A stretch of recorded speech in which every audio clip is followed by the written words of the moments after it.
Ini adalah Suzuki Carry, dan kalau menurut kalian Suzuki yang paling penting di Indonesia itu adalah Suzuki Ignis atau Suzuki Baleno gitu ya. Nah, kalian salah, karena si Suzuki Carry ini sebagai sebuah mobil komersial adalah salah satu Suzuki yang paling penting di Indonesia. Dan dia juga punya sejarah yang panjang banget di Indonesia dari tahun 1960-an dulu.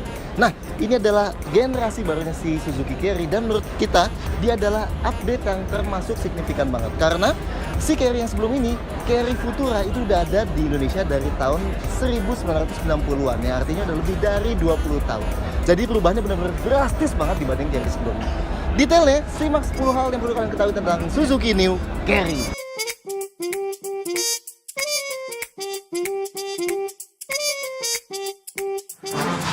Satu, generasi baru.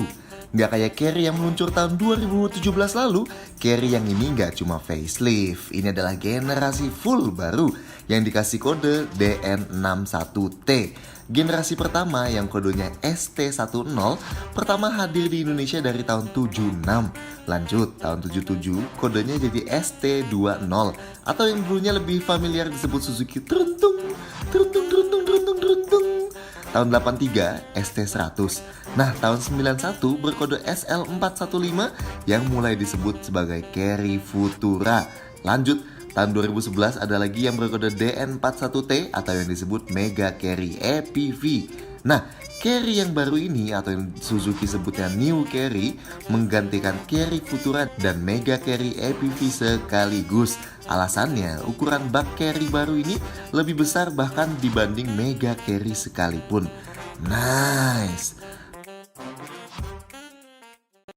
2. Ukuran bak lebih besar. Suzuki New Carry punya dua jenis bak. Yang lebih kecil disebut flat deck, yang lebih besar disebut wide deck.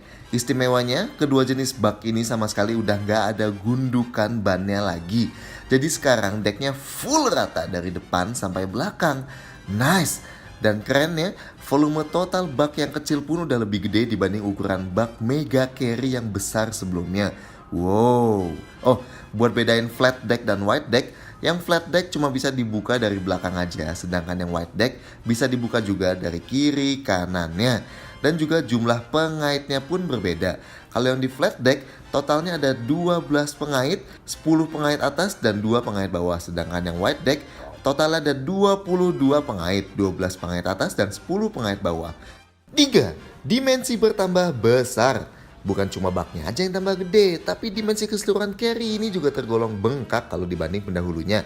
Panjang, lebar, tinggi, dan wheelbase New Carry ini lebih besar dibanding Carry Futura. Ukuran New Carry ini cenderung mirip dengan Mega Carry, tapi soal panjang dan wheelbase masih lebih panjang Mega Carry Extra.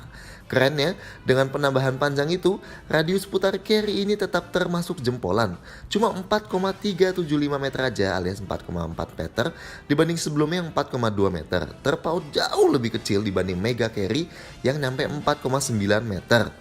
4. Bentuk mengotak. Dibanding Carry Futura yang cenderung membulat dan begitu juga Mega Carry yang lebih bulat lagi, bentuk New Carry ini cenderung kelihatan lebih mengotak. Desain grill yang langsung tersambung dengan lampu depan yang cenderung baru tetap dipertahankan, tapi grill dibuat lebih lebar dengan dua list plastik hitam yang jauh lebih besar. Nah, bentuk lampunya pun kelihatan lebih tajam dibanding sebelumnya. Dan sekarang bagian di atas grill dan lampu sedikit lebih menggembung, baru menekuk setelah lakukan kaca di atasnya.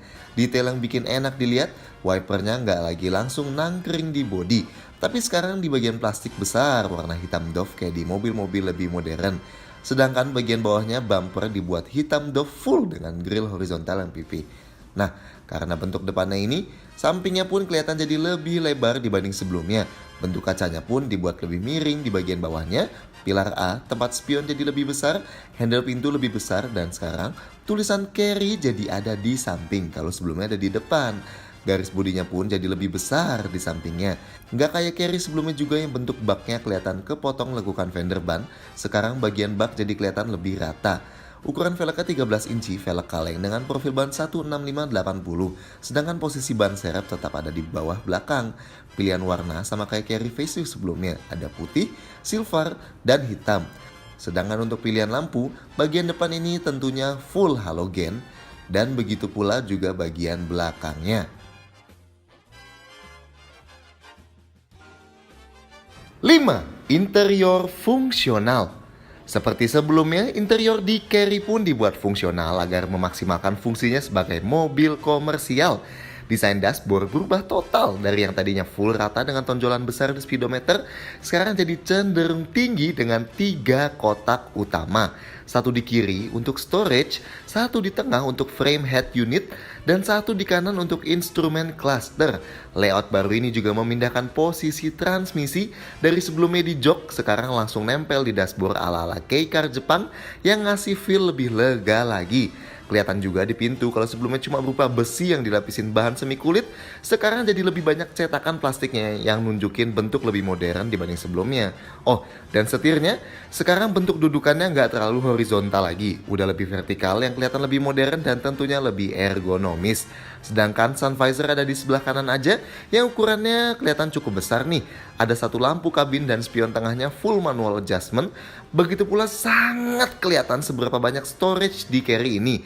Di varian dengan AC ada total 6 storage. Sedangkan di varian tanpa AC, ventilasinya dihilangkan dan dijadikan tempat storage juga, jadi ada 10 tempat penyimpanan. Dan paling keren, ada storage tersembunyi nih di balik jok depan yang bisa diakses dengan merecline jok driver. Nih, storage yang ada di dalam kabinnya. 6. Muat 3 penumpang. Nah, konfigurasi joknya buat napak ke dalam tentu tergolong tinggi, tapi bukan pintunya tergolong lebar nih. Dan naik ke dalam bisa dibantu sama assist grip di atas sini. Dan assist grip ini selain di sisi driver, ada juga di sisi penumpang depan. Joknya tergolong empuk dengan sudut paha yang tergolong pas, jadi nggak bakal pegel buat perjalanan jauh. Dan kerennya sekarang jok ini bisa digeser maju mundur buat pasin posisi sesuai postur kalian. Nice! Nah, tapi tuas ini nggak bisa buat ubah sudut recline-nya. Sudutnya udah fix dan kayak dulu juga, tetap belum ada headrest-nya. Seperti sebelumnya, lantai bagian bawahnya sangat rata jadi ngasih feel kaki yang lega. Sedangkan setirnya posisinya fix yang sekarang sudutnya udah jauh lebih vertikal, lebih ergonomis. Nice! Buat napak ke tengah jadi gampang banget dan Suzuki bilang ini sekarang bener-bener bisa buat 3 penumpang karena bagian dalamnya lebih lebar dan tuas transmisinya ada di dashboard jadi nggak terlalu ngehalangin lagi. Meski emang kalau yang tinggi sebaiknya nggak duduk di sini karena kakinya bakal mentok sama tuas transmisi yang baru kalau nggak mau makan ruang di sebelah kirinya. 7. Fitur dan safety. Salah satu yang paling diunggulkan Suzuki adalah penambahan fitur di sini, yaitu immobilizer. Jadi tanpa kunci yang udah diprogram khusus buat mobil ini, mobilnya nggak bakal bisa nyala. Nice, mengurangi kemungkinan mobil ini disabet maling.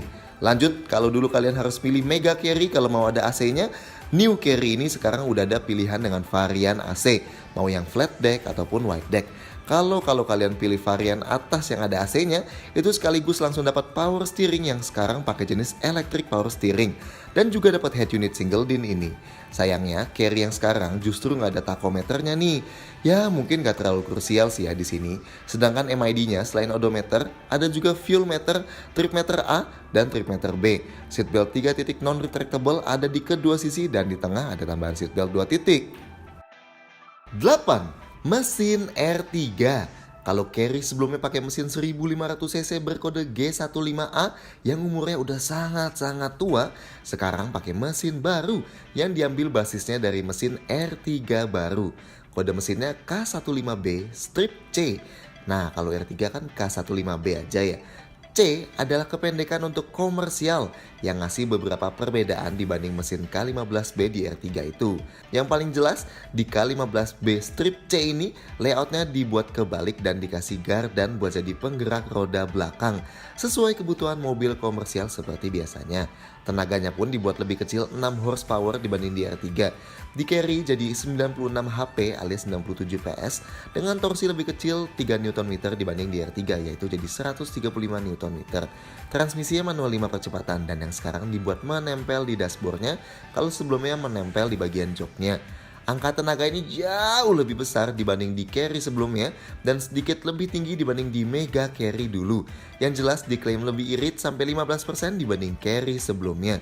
Oh, dan seperti biasa posisi mesin ada di bawah jok ya, yang bisa diakses dengan buka klip di bawah ini. Dan khusus yang jok driver, sebelum angkat bagian bawah harus turunin dulu sandaran joknya. Nanti tinggal kaitkan sama tali di atasnya. Kalau yang di sisi penumpang bisa langsung diangkat. Jangan lupa buat buka klipnya, kalian harus tarik bagian bawah ini yang warna merah. Nice. 9. Detail-detail lain. Detail-detail lain yang perlu kalian ketahui, si Carry ini tetap punya 2 lubang kunci di luar. Satu di sisi driver dan satu lagi di sisi penumpang. Sama kayak Carry facelift yang terakhir kali. Nice. Bagian belakang kacanya juga sekarang udah standar terlindungi dengan bar besi ini, supaya nggak langsung merusak kaca kalau lagi bawa barang yang sangat besar. Begitu juga ujung baknya yang terlindungi bar besi besar. Seperti biasa, bagian aki pun terlindungi cover plastik yang rapi agar nggak terekspos air dan lain-lainnya. Sedangkan tangki bensin ada di sebelah kanan. Sekarang 43 liter kalau sebelumnya 42 liter. Oh, dan detail-detail yang kalian lihat di dalam ini kayak cover penutup storage ini, terus power outlet ini, karpet karet ini, itu aksesoris resmi buat Suzuki Carry ya. Dan ada tempat switch kosong buat yang nantinya kalian mau pasangin aksesoris sendiri terserah apa. Seperti dulu juga, suspensi depan pakai McPherson strut dan belakangnya leaf spring jenis leaf rigid axle. Sasis yang dipakai pun diklaim lebih kuat dibanding sebelumnya karena lebih tebal dan lebih kokoh.